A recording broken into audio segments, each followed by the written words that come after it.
Good morning. Good morning.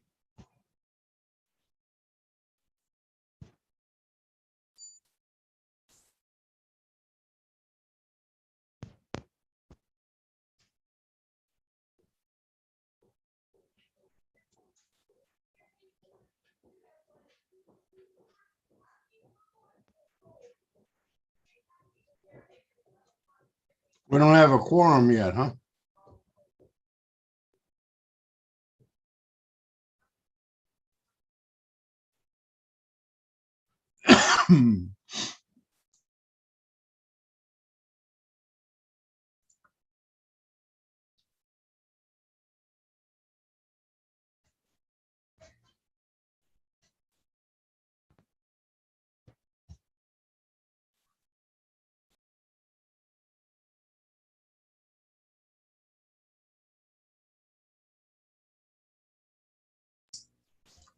We have a quorum, but still missing Lavery.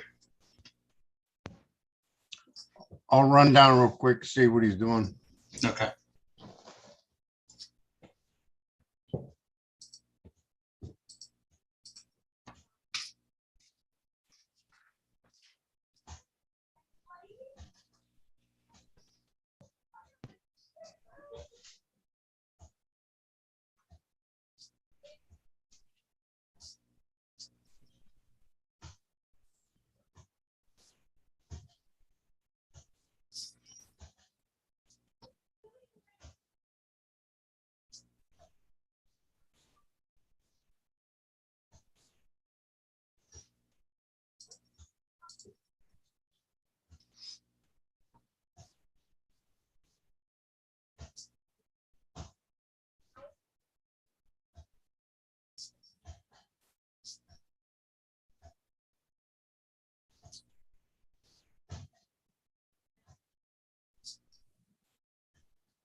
Ms. Carson?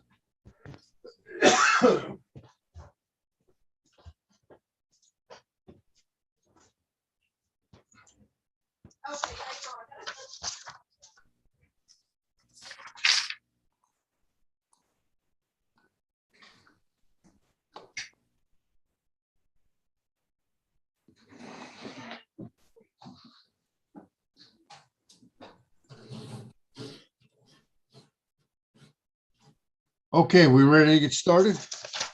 Yes, we are ready. We have a quorum, so we're good. We're good. All right.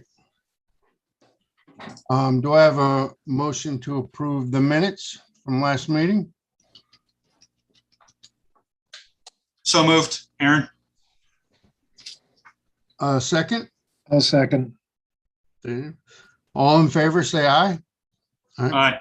Aye. Aye. All right. Any public comment? None that I am aware of.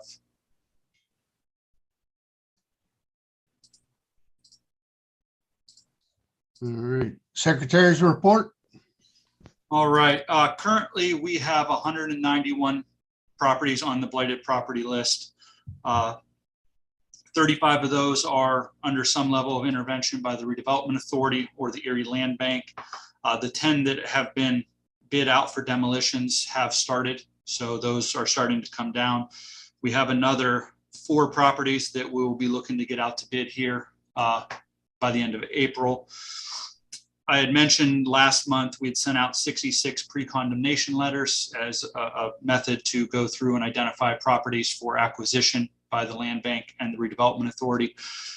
56 of those did not have a response. 10 of the 56, the letters were returned undeliverable. So we're going to work with planning and code enforcement to identify, put those on a map and work on identifying the properties in which we feel are priority and along with the mission of the Land Bank to work to acquire here over the summer. So that's my report.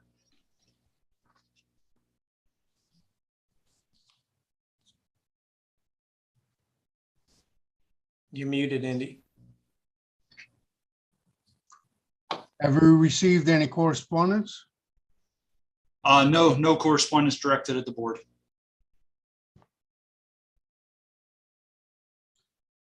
Okay. Old business?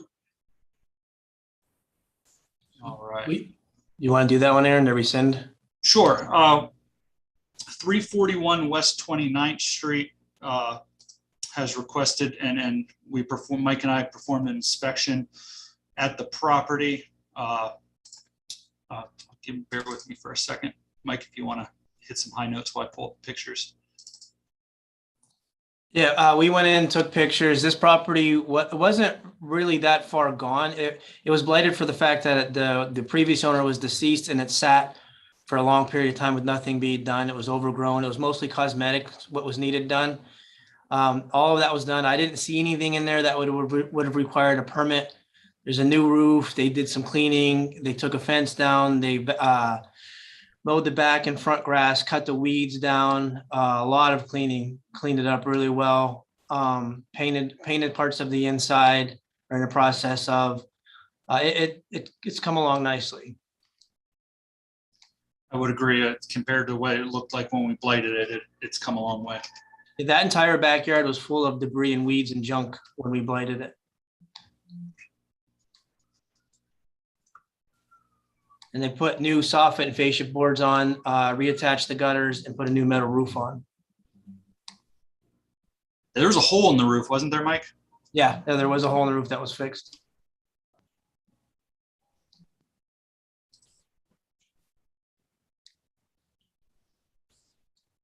Do I have a motion to rescind the blight designation? So moved. Oh, I'll second Aaron's motion then.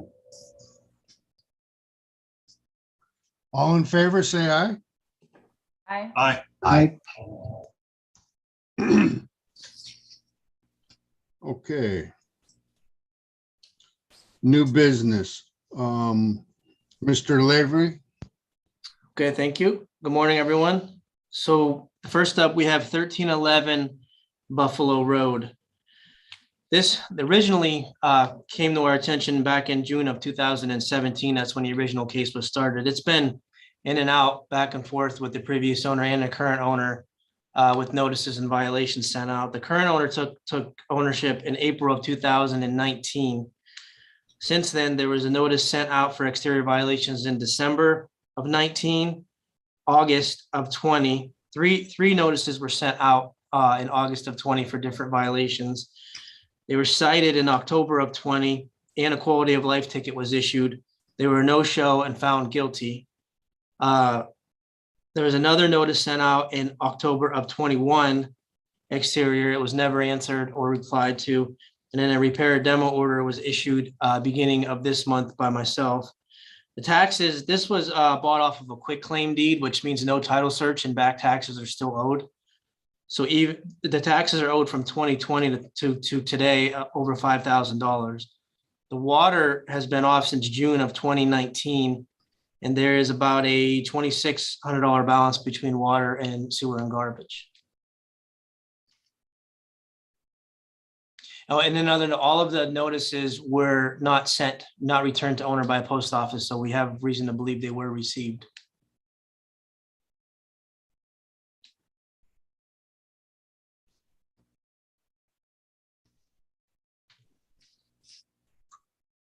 Do I have a motion to blight? I'll move. David, second? I'll second. Thank Angela. you, Angela. All in favor, say aye. Aye. Aye. Okay, next, we have 516 West 3rd Street. This is another one has quite a bit a case history. It started back in December of 2016 with the previous owner. So this one, the current owner just took possession in May of 21 by default. It belonged to a family member of his, and they passed away and just kind of left this to him. And he has spoken to Mike Higgins, our code enforcement officer for that area, and his wife is ill and he kind of has no interest with this property or to do anything with it. So he's kind of he's of the set mindset that just do what you got to do. There was notices sent in July of 21 for exterior violations. Someone dumped that car there. We don't believe it to be the owners. We think someone just put that there. There's notices sent in July of 21, October of 21, and April of this year. Taxes are behind back to 2020, about $2,500. Water's been off since September of 2021 with looks like $2,600 owed to water and sewer. And the neighbor to the east calls a lot because she says there's rodents coming in and out of the top there where the fascia is all rotted and the soffit's all rotted.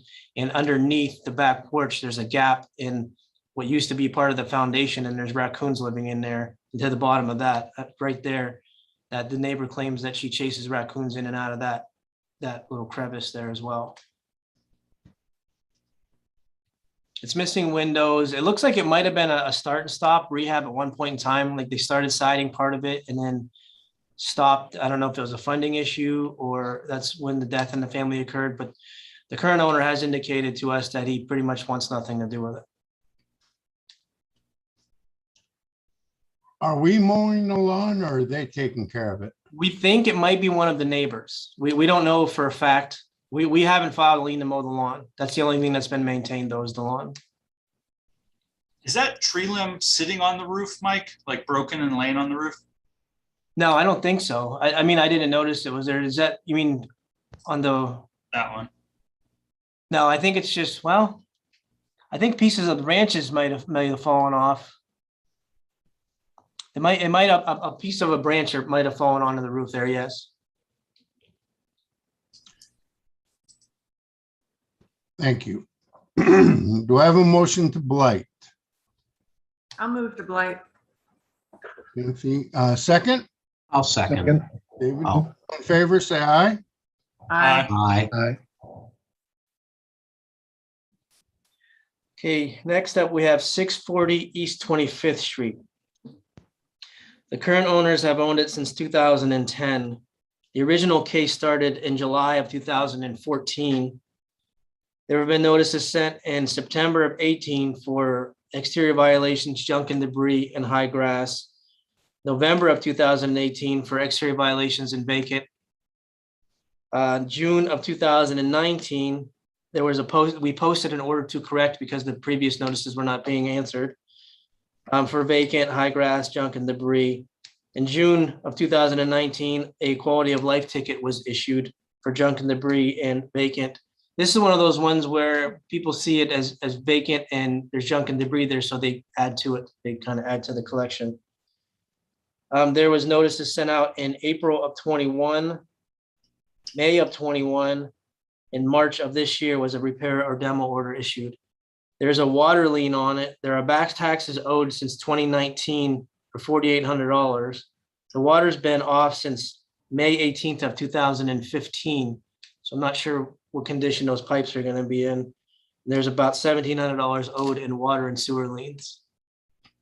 It's been vacant for quite a while. It is, I think it's a 3-unit. Two of the electric meters are off and one is on, I believe. But it's basically become a neighborhood dumping ground.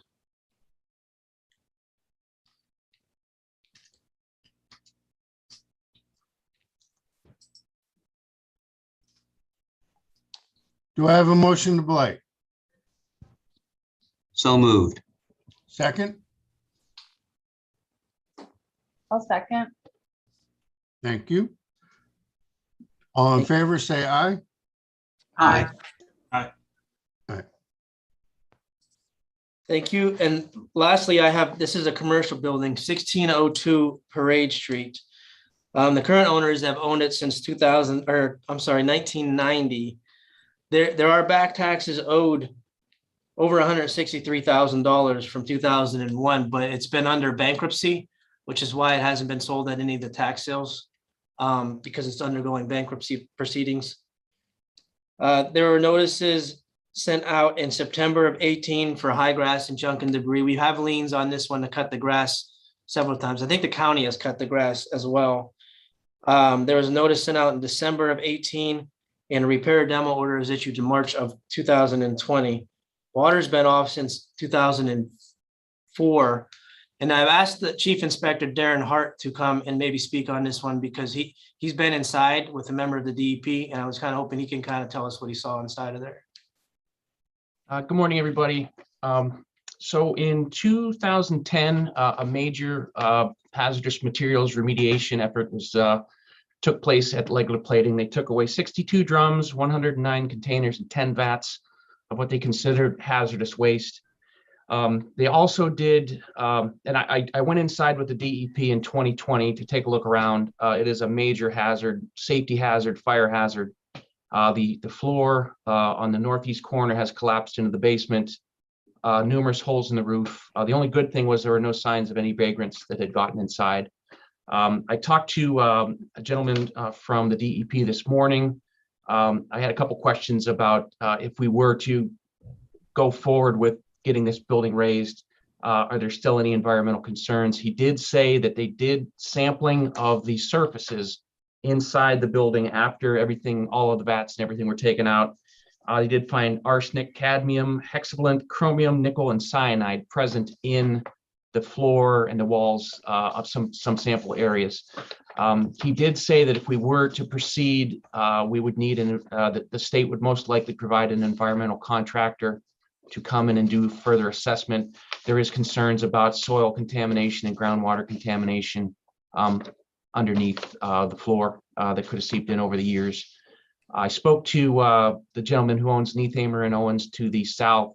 He says he's been on the roof of his business and looked across. There's a lot of holes in the roof of this structure. So we would not, as firefighters, we would not go inside this building unless we were completely sure that there was somebody in there.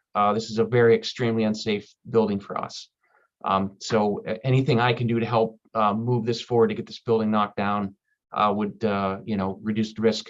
One other thing, in one of the pictures that was just put up, they're decorative concrete. The only word I can come up with is like a finial on the edges of the building, and several of those you can see it in the right hand corner there. Several of those have fallen and are laying on the sidewalk. That's something that could kill somebody very, very, very easily. They're very heavy. And also, as you saw in the pictures, it's become a neighborhood dump as well. So this is one that when I first took over this job, this was one of the ones that I really wanted to try and get addressed and knocked down. But it was because it was what you could, I guess, consider a Superfund site. There's a lot more working parts to it. But if we could get going on this one, that would be really good for everybody. Aaron, who did the cleanup in 2010? Was it the owner? DEP. The owner did not have any money. It was, so the DEP came in, I think it was $121,000 cleanup to get everything out of it. That's interesting. And it's Mike, the owners are, I'm sorry, maybe you said this and I missed it. The owners are still responsive, or what's the ownership like? They're not responding. They've never responded to any of my notices, and this goes back to 2 previous inspectors. And there's never anything in any of their notes of any type of response. The only thing we were able to find out is because it's so far behind in taxes, I always wondered why nobody bought it, and it's because of the environmental concerns and bankruptcy issues. That's right. I'm just curious, what would have compelled the DEP in 2010 to go in and forcefully clean up the site? Does anyone know? I'm not sure. Let's see. I'm not sure if it was complaints. Let's see. They would have put a lien against the property, you think, or how do they collect that? All he said was on January 21st, 2010, they inspected the site and observed the hazardous material. So I'm not sure what compelled them to visit the site. Okay, I'm just curious. I can find out from our lien clerk if there are any liens on the property. So I received an email from Steve Letzelter in April of 21. He informed me that in October of 2014, the Redevelopment Authority requested that they hold any repository sale on the property pending an environmental study and possible site cleanup. So the county had been holding that property off the repository list since 2014, waiting on the authority to make a determination of whether or not we wanted to acquire the property and do the cleanup. That was news to me and something I had never heard of in my time here. So I had emailed him back and told him that at the current time, the redevelopment authority had no intention to acquire the property because we did not have the funding to remediate a brownfield such as that. So I'm not sure what its current status is with Steve and whether or not he's going to put it on the repository, but I know it has not been added to the repository as of last week. Interesting. Would it have been part of, Aaron, that Midtown redevelopment when Hands redeveloped all that property over on 15th and? I believe so. It seems to be around the same time as they acquired the property across the street, which we have since sold to Iron Eagles or whatever the incorporation is there. But so, yeah, it was acquired as one of those, or was the intention to be acquired as one of those. But as with everything, it was probably the brownfield environmental issues that held it up. I was part of the original inspection of that building. We went in and discovered the barrels and other items. We then notified the DEP. They came in and then cleaned up as much as they could. And I think that was back in 2010. Yeah. So, and then, yes, so it would be, I think at this point that it's now under the control of the county and was put up at judicial tax sale at some point, and the owner is out of the picture. Well, the least we could do is blight it.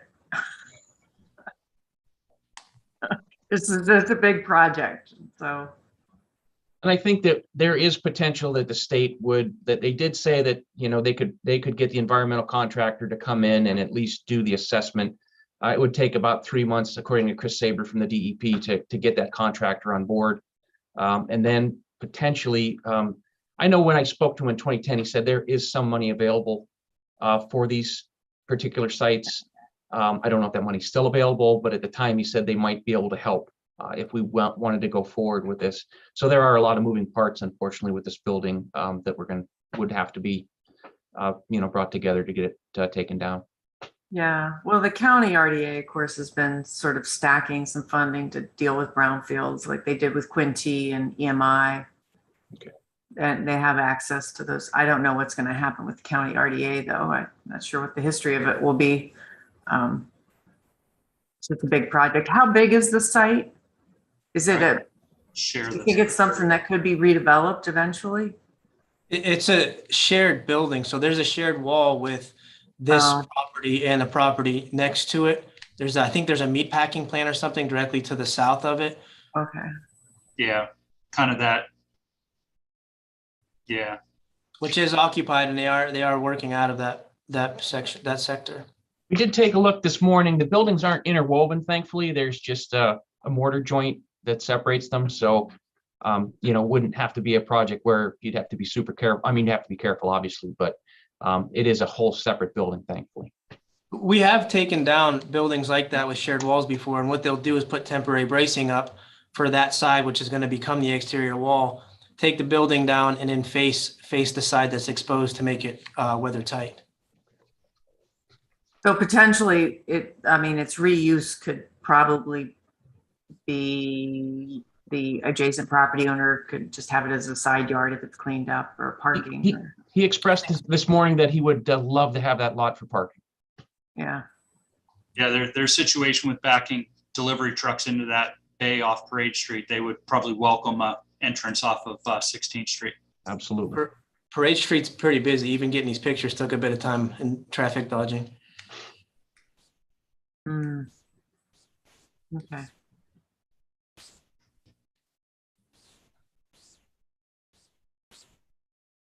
Well, I would move to blight. yeah, I'll second that. Who moved? PJ? AJ and Kathy, seconding. All in favor, say aye. Aye. Aye. That's all I have. Thank you, everyone, and have a happy Easter. Thank you, Mike. Thank you. You too. All right, anything else? That is all I have. Motion to adjourn. So moved. Second. All second. All in favor, say aye. Aye. Aye. Thanks, everyone. Happy Easter, everyone. Happy Easter. Bye. Thank you.